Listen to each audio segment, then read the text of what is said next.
Today we are going to deep dive into today's hot topic in market, which is going on, which is like MCP and what are agents, how MCP and what is the relevance in whole agent ecosystem, right?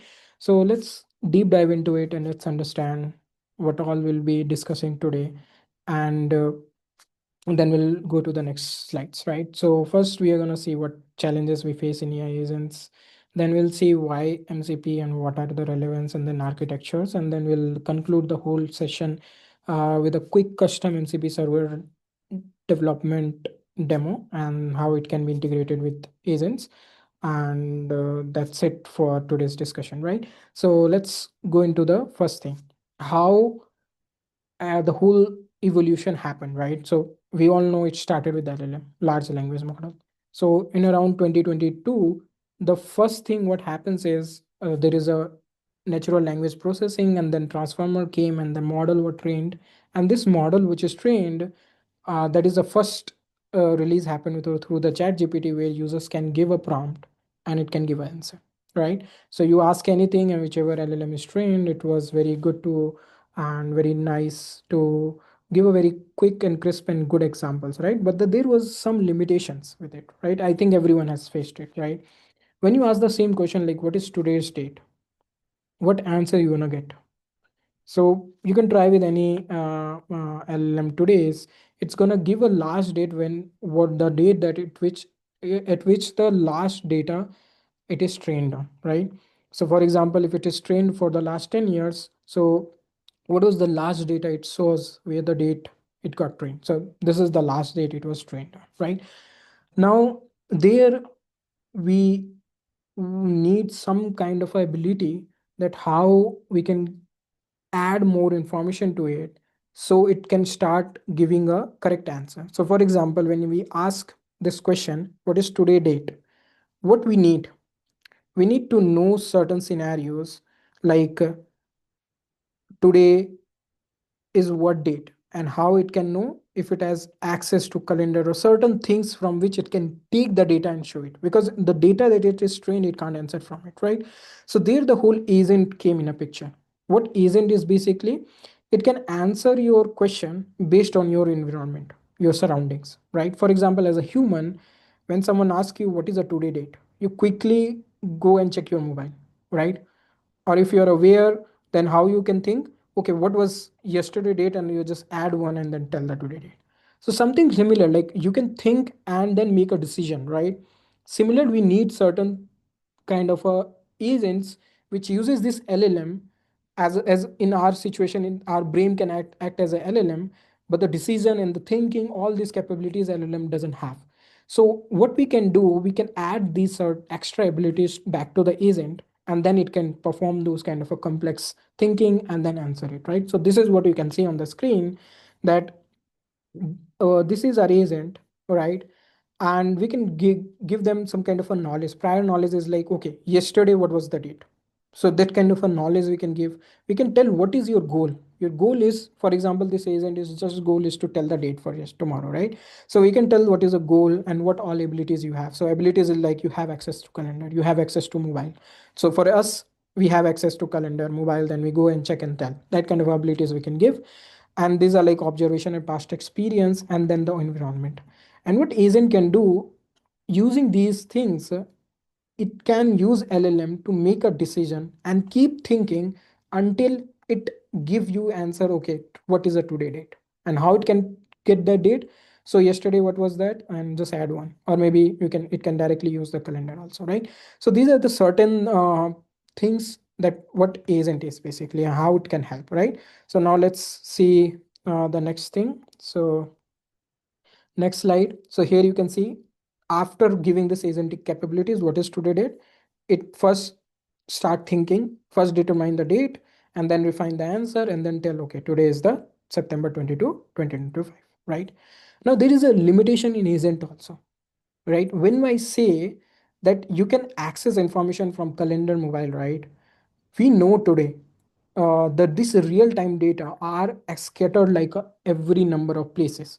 How to integrate this all real-time information to your system? There is no standard, there is no right way it is being standard is not yet there. Because of that, let's say if I'm developing agent or someone else developing agent, how we get all these things, right? Complex thinking, dynamic environmental change. For example, suddenly I'm in summer, suddenly I'm in asking questions about cold, right? Environment are keep changing, right? These are certain things which makes agent doesn't respond very well, right? So for example, let's say one question you ask, tell me about my order, okay, which is placed on Amazon. It simple says I don't have access to your Amazon account. How it can answer, right? It can't answer because it doesn't have certain access to those environment or prior knowledge from which it can access. But if we think as a human, what we do, we go to Amazon, we check what is the order, and when then we know, okay, what is my order that I placed, right? How about these thinking and these steps that we are taking, an LLM on an agent can take? Okay, so that's what happens. And there the integrations come started picture, because it's just not limited to as a Amazon, right? It can be to your Flipkart, it can to be a Zomato, it can be Swiggy. A lot of different platforms are there. How you integrate all of them, right, with the agent, right? There, let's say if you identify, okay, you need to integrate with the Amazon, and let's say you have to integrate with Swiggy, let's say then you have to integrate with Zomato. All these things you are integrating, but what if other fellows also wants to integrate the same thing with their agent, right? Everyone has to keep bringing these integrations, right? And there the limitations start happening, the integration issue. How many platforms we have today? As you can see on the left side, too many platforms are there in the market, right? You see these all are like too many platforms, and everyone is going to develop the same kind of integration, right? And this is what situations start happening. Okay, security concerns, because we all know once we give this kind of access, it can actually do more issue for you than good things, right? It can, if anyone access your whole thing, then it can actually take money out of your wallet, place order on your behalf without even you in a picture, right? That's what kind of a things can happen, right? Security, integration complex, this kind of dynamic issues, right? So how we solve all these problems? There we came up with some kind of a protocol.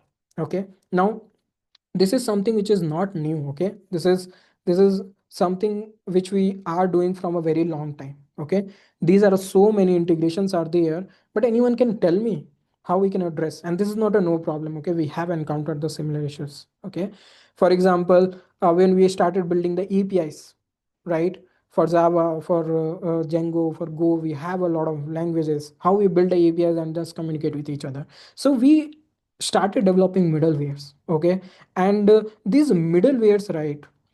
We started giving it capabilities and started abstracting the complexity from the end user, so the end user can build these things very easily and integrate it without any much problems, right? There, what happened, a lot of protocols started coming. For example, gRPC, it's a protocol which came to build APIs, REST API clients. These are all middlewares that came because of necessity, that we need some standards, right? And similarly, we saw a lot of other SDKs and middlewares started coming in a picture, right? So similarly, what we need some middleware that help us and to solve these integration issues with the agent. And what this middleware should be able to do, let's discuss about that. This middleware should be very easy to build certain tools, or you can call like a API kind of a thing, which agent can in a real time discover. Okay, what we need in a real time discover, and we need certain format that these tools should be defined. For example, when agent discover, let's say, 10 different APIs or tool, if we say, how it knows which tool to trigger, which APIs to trigger, we need a very good descriptions with it. We need a good name with it, and we need certain authentication and security protocols to be there, right? So what we need a very crisp middleware with all these functionalities. And that what happens with the necessity, all of this leads a development of a very nice middleware which is being developed by Anthropic, nothing more than nothing other than Claude. And that is what MCP is, model context protocol. Okay, and this is an open source standard that any AI agent can connect with your tools and application. It's very nice, very easy and seamless. Let's see how before and after MCP helped, right? Before, what happens, every LLM, let's say I'm developing, you are developing, third party developing, everyone has to write the tool, or they open source it. Again, you have to bring it in, and then you have to change your client. You have to actually modify your client so it can work with this tool that others develop, because there is no standard how to interact with the tool. Someone maybe wrote name as a keyword, other maybe wrote name tool as a keyword. Every, there is no standard that is being used before, right? But after MCP, what happened, there is a client came in a picture, and every LLM will talk to this client, and every other folks will create MCP servers for their database, APIs, tools, all these things. And to interact with the LLM, there is a protocol. Now you need to use name, nothing else. The keyword is defined, the way that authentication happens, that is defined, the way that it's going to discover tool, it's defined, the way that every user has to define the description is been defined. So now it becomes so easy and simple enough that these tools, if we follows the standard, it can be extended to anyone. Let's say I build some MCP server, anyone can use it because the standard is there. Now it can be easily integrated, right? So that's what it brings this MCP to the table, right? Now let's see the next slide. Let's see how MCP works actually in the background, right? So let's see, these are the AI integrations before MCP, okay? Now here is our LLM. It needs to talk to multiple places, and this is our backend. We wrote different tool, and these tools everyone has to write because there is no standard. But after MCP, everyone writes the server. So Google, Salesforce, Weather, Amazon, Google Analytics, they can write this MCP server and extend to anyone who can they want to use it, right? Now let's see. These MCPs are so much now spread to our industry that GitHub itself has released one way that users can write MCP and publish in their registry, and anyone can come and use it. So this is what you can see over the screen. This is a GitHub registry that the Microsoft team has released, and you can actually write the server and just release it and mark it, and anyone can come and connect to it. I'll come to it, how to create, how to use it in agent, all those things we'll say in a demo in detail. But this is what registry are being built, and a lot of other registries also there. But the GitHub is, it's well spread, it's gonna be used a lot of way, right? Now let's see some of the features that MCP has. So as you know, if you see in a very high level architecture, MCP has a client. Any middleware, if you build, we need a client and server if we are hosting our tool somewhere, right? It can't be just a server without a client, right? Now, what all clients are there? The client could be anything. If I explain in little detail, this client is nothing, it's our agent. Agent is our one client, right? How agent talks to your MCP. What other client you can think of? Tell me if anyone is aware. One, two, three. Cool. So if you see VS Code, right? VS Code has a lot of nowadays developer tool integrations. For example, Cursor, Copilot, GitHub Copilot. You have heard about Microsoft 365 Copilot. All these are actually a client, and it can connect to any MCP server. And these MCP server are like a contribution model that anyone can write and people can integrate with their client, right?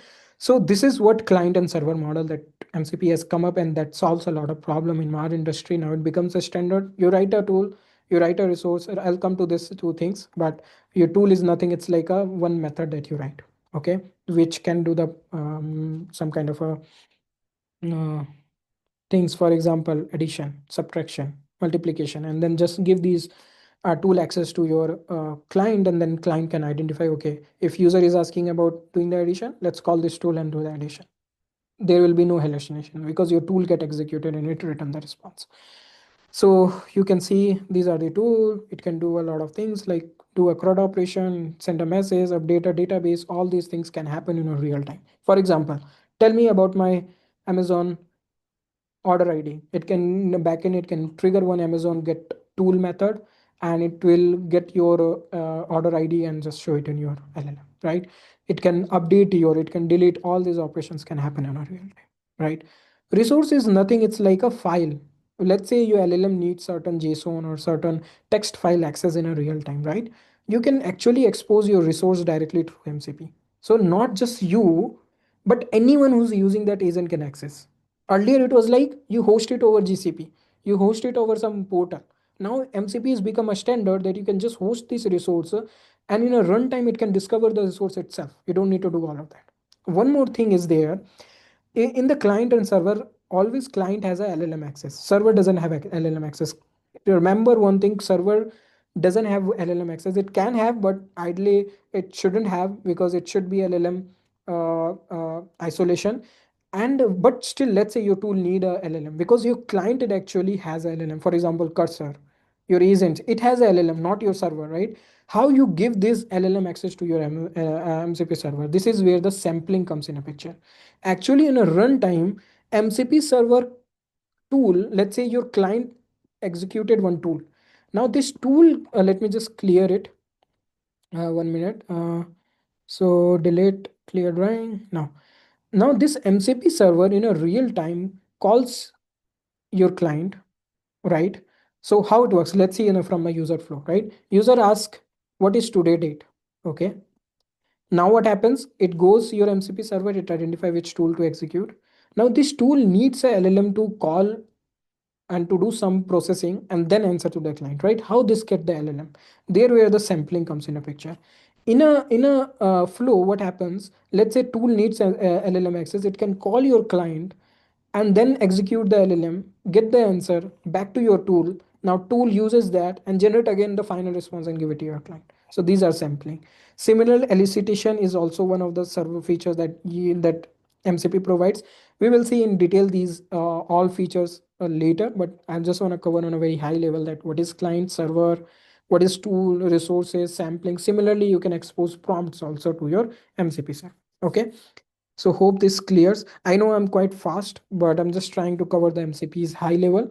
We can go in detail, deep dive at every feature in a later sessions, right? This is very high level things I'm just explaining. Now let's see the next slide. This is how your MCP's features are, like resource, prompt, tool, and you can see, like if you do list tool, it can show. So this UI is basically nothing. It's an inspector tool. I'll come to that in some time. Okay, this is the very interesting thing that MCP gives, right? For example, if you build one custom server, there should be some kind of a debugging tool, right, from which you can debug your whole MCP server. So this is that debugging tool. It gives by the team itself, Anthropic team, that you can just deploy and test your custom MCP server or any MCP server that is deployed, what kind of a tool it has, what resource and prompt it gives, all of that, right? Now let's see a one flow end to end, how it looks. So user asks one question. There is a client, MCP client or normal client, that is agent, your cursor, anything. Query comes, it posts a question to your server. Okay. Now before posting this post, client decide which LLM has to be called. Okay. So how it works, it makes a connection request to your server. Now that connection request, it gives okay back, I have all this tool access. Now from this tool, it identifies which, using LLM, which tool to call. So here, if you can see, this is our wait, yeah. Let me use the marker. Yeah. So here you can see it call the tool. Okay. How it call the tool? So let's say your tool needs two arguments. Let's say add is a one tool. It needs A and B. Now it needs these two A and B. Question was asked by the user, sum 2 plus 3. Okay, 2 plus 3. This is a natural language question asked. What happens? This question, LLM is going to extract the schema which needs to call this tool. For example, from this thing, it needs to extract AB, okay, which is 2 or 3. And then pass this 2 and 3 to your tool. And this tool now execute and then return the response back, and then it generates it. So that's what happening across it. First, it identifies what tool, then it calls the tool. Using the schema that it generated, it gives the response. Then again, if it needs another tool, it calls, and then finally responds back to the end user. So this is a complete picture about this. Now let's go to the next slide. Now let's see how to create a custom MCP server, and then we will see how to integrate, and the demo as follows. So that is all about the slides. Thank you so much.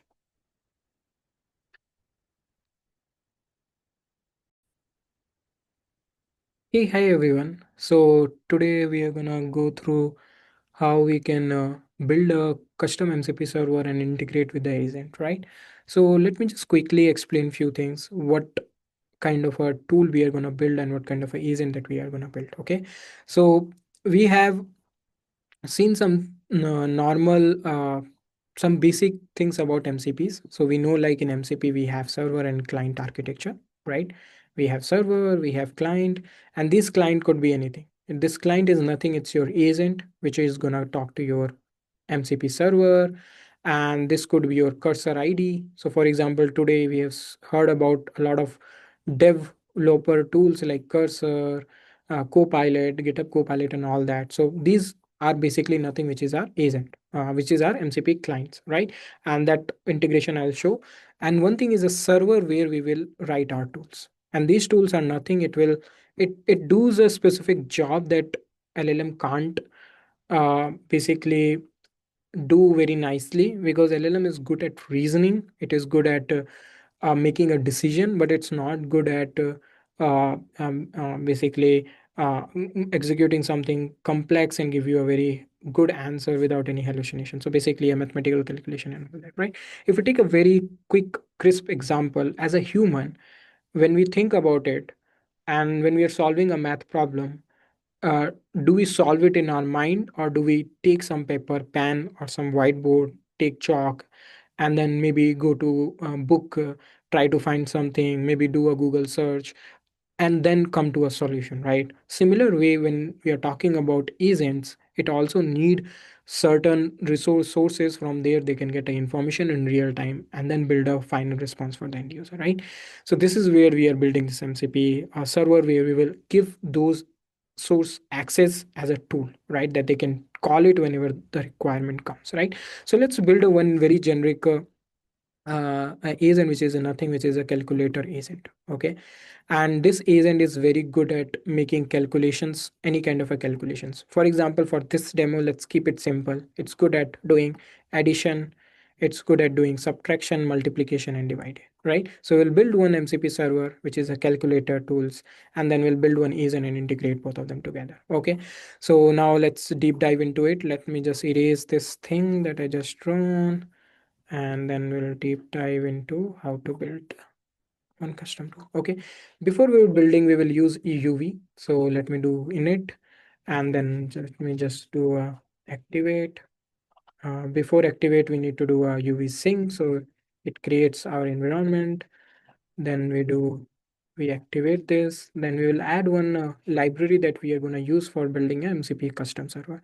So very popular library are there in the market, which is a fast MCP, and it's quite good. And it has a lot of boilerplate and less complexity to build any custom server, right? So instead of going in a very complex way, let's use fast MCP. Let's build a very custom MCP servers for calculator. Okay, so let me do that. So from fast MCP, import fast MCP, and let's do this. And here we can just define the name of this server. So let's say calculator. And then once our MCP is ready, let's do a very quick thing. Let me just switch the environment so it start discovering this virtual environment. Okay, cool, it's done. Now we will define the tools. So let's do addition, and then we'll do a integer, and then b integer, and then let's do return a plus b. Simple too. Okay, similar, let's do subtract and b. Okay, similar, let's do multiply. These are some normal functionality that all we know, uh, how easy it is to write one method, right? Similarly, you can think of some complex method that you can write here, and that you can do a job there, right? So cool. So our MCP server is ready and our methods are written, which basically do a functionality. How we can convert into a tool? It's just adding this decorator. Internally, it will convert all of them one MCP server, and that folks can directly use. Okay.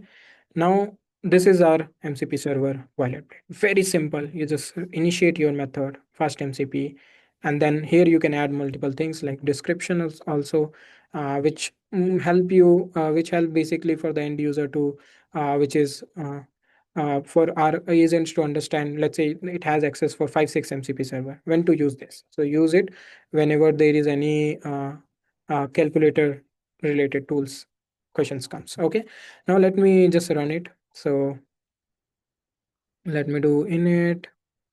Wait, yeah. Now this is how you can run one you can run your Python file. And here I'll just do Python run, and here you have a lot of different transport is nothing how you expose the MCP server as a HTTP, as a SSC. These are different protocols are there in STDO. So HTTP is like HTTP, SSC is like it can open a connection for a long time. It's like a single WebSocket is like a bidirectional, SSC is like a single direction communication protocol, right? So that you can do, or studio is like a direct local MCP server kind of a situation, and that you can do, right? So here let's use SSC for this demo purpose. Once it's done, you can just go and run your MCP server, right? And as soon as you run it, it's, you see in the backend it's up and running. Here is your endpoint, it's ready, and now you can use it. So it's saying already some server are running. So let me just mention to use a different port maybe. So let me do one thing. Instead of this, let me just scale up before server to not complicate more things here. So now here, if I run it again, cool. So here you can see it's running.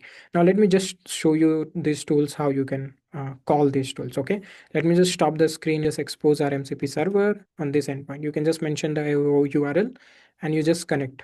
As soon as you connect, you see all your tools here. See how easy it is to build one MCP server.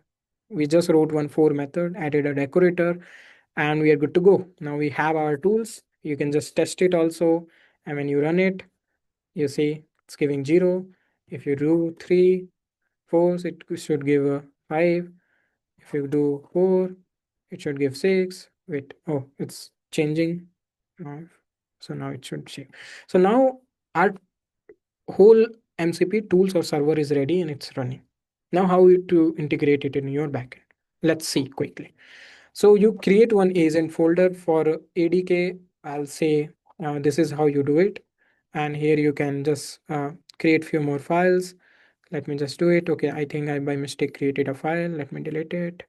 Rather than a file, I will create one folder. And here we do agent. Let me create one init. And here we will create one, let's say root agent, or maybe let's say, yeah, root agent we can do, or we can do a calculator agent. Here we can define the whole thing, right?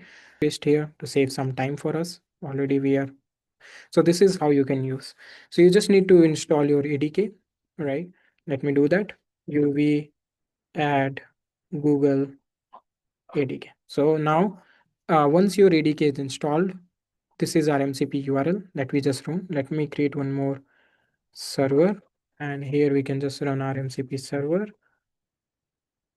Wait, I have to activate my virtual environment.